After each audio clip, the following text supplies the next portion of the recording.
Hey guys, welcome back to We Watched the Movie. I'm Mike. Look at this giant fucking puppy dog. Jay couldn't be here today because he's dead.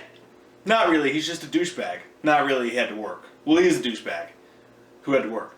Incarnate, it's the latest horror movie that you're not going to want to fucking watch. It stars Aaron Eckart, who's a really good actor in a lot of things. I read once that he actually doesn't watch movies, barely ever. Like, he just works on a ranch and rides horses and shit for the most part. But does get really into the roles he does. I just saw him a couple weeks ago in Bleed for this, and I hope he gets an Oscar nod for it. He was that amazing in the movie.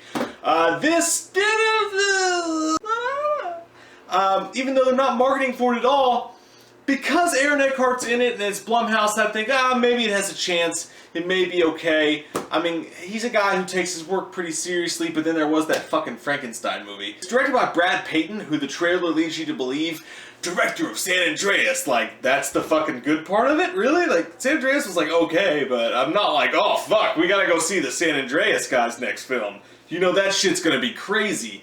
No one's saying that. He's also directed Dogs and Cats, The Revenge of Pussy Galore. Nah. It's not as bad as Shut In from a couple weeks ago. I even thought, I was like, am I going to go on a rant about this one? I don't think so, because I mean, fuck me, right? What are you going to do? Horror started out so good in 2016. We had so much good shit going for us. With Lights Out, with Don't Breathe, all the cool shit that was going on. Even Blair Witch, a lot of people loved. The past two have been swings and misses, but that's okay. As a whole, 2016 has been a badass year for horror. These shit stains really couldn't affect that. It's still a nice pair of underwear. The opening credits are pretty cool because you meet this kid who actually plays Bruce Wayne, the little kid Bruce Wayne in Gotham. You know, the show that doesn't even have fucking Batman in it. This kid gets possessed, and Aaron Eckart is a scientist who doesn't believe in the church and all their bullshit, and he goes inside of the minds of people who are possessed and does the same thing with Insidious and The Further. Like, he physically but mentally goes into their... I swear to God, at one point they say in this, well, the brain's like a Wi-Fi hotspot. So if it seems like it doesn't make any fucking sense, it doesn't make any fucking sense at all. He floats into their brain and fights the demons hand to hand and gets the people out of their brain so that they aren't exorcised it anymore. They aren't haunted by the demons anymore.